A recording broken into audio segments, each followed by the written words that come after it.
दोस्तों, मोबाइल पर गेम खेलने की लत कितनी खतरनाक हो सकती है, कितनी जानलेवा हो सकती है, ये आप गैज़ाबाद की घटना से सीख सकते हैं।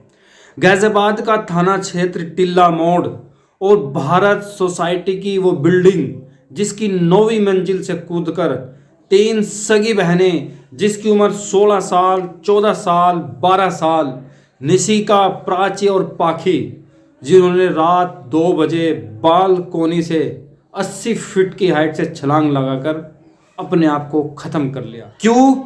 क्योंकि उन्हें मोबाइल पर गेम खेलने की लत थी।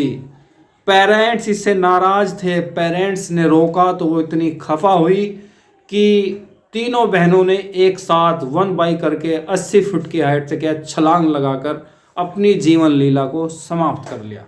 कोरिया एक ऐसा देश जिसकी दीवानी है तीनों बहनें। कोरिया कल्चर को फॉलो करती थी और मोबाइल पर गेम खेलते खेलते अपने आप को कोरियन मानने लगी थी। वे अपने पेरेंट्स से कहती थी कि तुम भारतीय हो, हम कोरियन हैं, हमें कोरिया जाना है। तीनों एक साथ रूम में सोती, एक साथ खाती, एक साथ टॉयलेट बाथरूम साथ साथ में जाती। मतलब ये मानो कि उनकी पूरी दुनिया वो कोरियन गेम थी। कोरियन कल्चर को फॉलो करना, के पॉप को मानना उनके जीवन का एक अहम हिस्सा हो गया था। लेकिन कल जो उन्होंने आत्मघाती कदम उठाया, उसने पेरेंट्स के मन में, हजारों पेरेंट्स के मन में सवाल खड़े कर दिए कि क्या हम अपने बच्चों को डांटे ना डांटे, क्या उन्हें मोबाइल दे या ना दे। क्योंकि ये घटना ऐसी रेयर घटना है जिससे हमें सीखना चाहिए कि मोबाइल पर गेम खेलने की लत कितनी जानलेवा और कितनी खतरनाक हो सकती है। आप गैज़ाबाद की घटना से सीख सकते हैं। उनके पिता एक शेयर ट्रेडर थे, शेयर ट्रेडिंग का काम करते थे। कोविड के बाद तीनों बहनों का स्कूल छूट गया। पुलिस का कहना है कि पेरेंट्स की आर्थिक स्थिति ठीक नहीं थी, लेकिन पिता का यह मानना है कि मोबाइल में गेम खेलने को लेकर इतनी जिद्दी थी कि अगर उनको मोबाइल नहीं दिया जाता था, वे मोबाइल नहीं लेती थी तो क्या रोना धोना करती थी, खाना नहीं खाती थी। मतलब ये मानो जैसे एक शराब पीने वाला शराब का आदी हो जाता है, वो तीनों बहनें मोबाइल की आदी हो चुकी थी। फिर 18 पेज का वो सुसाइड नोट, एक डायरी जिसके फ्रंट पेज पे लिखा हुआ था द ट्रू स्टोरी, एक सच्ची कथा। आप इस डायरी के हर पेज को पढ़ो, ये एक सच्ची घटना है और इसमें जो कुछ लिखा है वो सब सही है।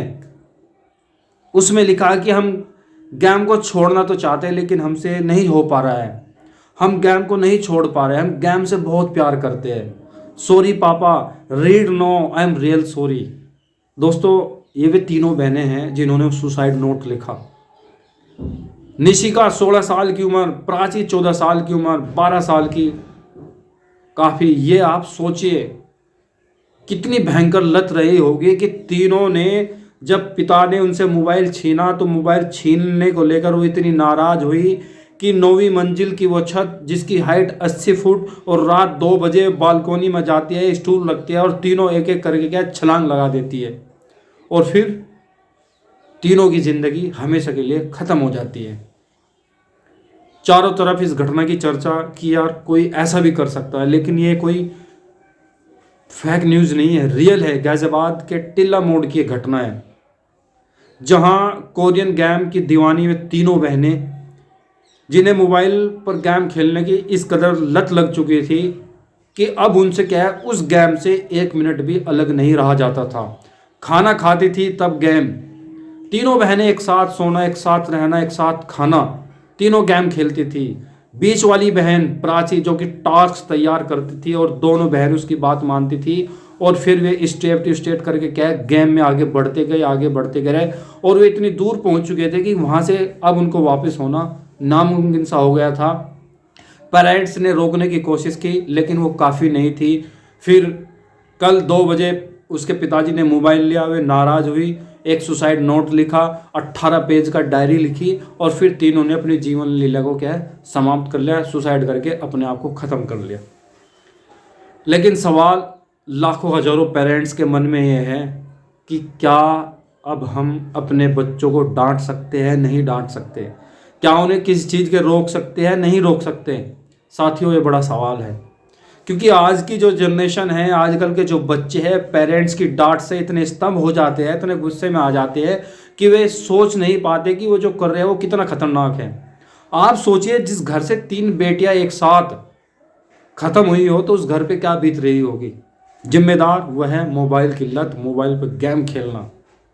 हम सबको चाहिए एज ए पेरेंट्स कि अपने बच्चों के साथ फ्रेंडली रहे, उन्हें टाइम दे, उनके साथ समय बिताए, ताकि वो मोबाइल की दुनिया में बिजी ना रह सके, वो मोबाइल को अपनी दुनिया ना समझ सके। ये सीखने वाली घटना है, हमें सीखना चाहिए। आज उन बच्चों ने इतना बड़ा आत्मघाती कदम उठाया, कल ऐसा ना हो कि हमारे बच्चे कोई बड़ा स्टेप उठाए। इससे पहले कि वो गलत दुनिया में चले जाए, हमें उनके साथ एज ए फ्रेंड रहना पड़ेगा, उन्हें कोऑपरेट करना पड़ेगा, उनके साथ रहो, हंसी मजाक करो, उनके साथ खेलो, ना कि आप अपने आप में ही जियो। यार बच्चों को पेरेंट्स की ज़रूरत होती है, लेकिन आजकल की जो सोसाइटी, जो जनरेशन चल रही है, आप देख रहे हैं, पेरेंट्स भी अपनी ज़िंदगी में बिजी है, बच्चे अलग, पेरेंट्स अलग, किसी एक दूसरे के ना से बात करना पसंद। बच्चों के स्कूल भेजेंगे, ना ट्यूशन, स्कूल ट्यूशन, सिर्फ पढ़ाई पढ़ाई, और बाकी बच्चे क्या इरिटेट हो जाते हैं।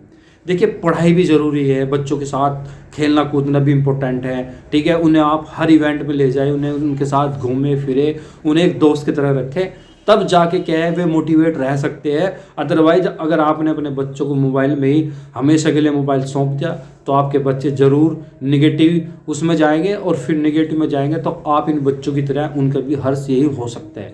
आप सोचिए, ये बच्चियाँ मोबाइल पे गेम खेलते खेलते, कोरियन गेम आता है एक, उसमें मतलब इतनी डूब चुकी थी, वे अपने आप को कोरियन समझने लगी थी, अपने माँ बाप को बोलती थी कि तुम तो भारतीय हो, तुम कोरियन नहीं हो, हमें कोरिया जाना है, हम कोरिया रहेंगे, हम कोरियन हैं।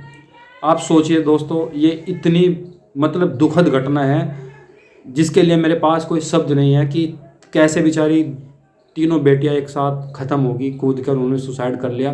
घटना गाज़ियाबाद के टिल्ला मोड़ के भारत सिटी सोसाइटी की है, जिसकी 9वीं मंजिल से कूदकर 3 सगी बहनों ने क्या है अपने आप को ख़त्म कर लिया। 80 फुट की हाइट से उन्होंने बालकनी से क्या छलांग लगा दी। बहुत दुखद घटना, जिसकी जितना निंदा की जाए उतनी ही कम है। लेकिन अब समय है अपने बच्चों को मोटिवेट करने का, उनके साथ रहने का, उनके साथ टाइम स्पेंड करने का, तब जाके हमारे बच्चे क्या है एक पॉजिटिव थॉट में आएंगे, एक अच्छे वातावरण में अपने आप को महसूस करेंगे। लेकिन अगर हम अपनी दुनिया में और बच्चे अपनी दुनिया में, तो भाई फिर तो यही होगा।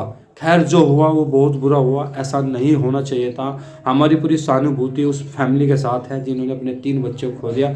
लेकिन आप बताएं, आप इस घटना से क्या सीखें, और कमेंट करके ज़रूर बताएं, और वीडियो को क्या है शेयर भी ज़रूर करें।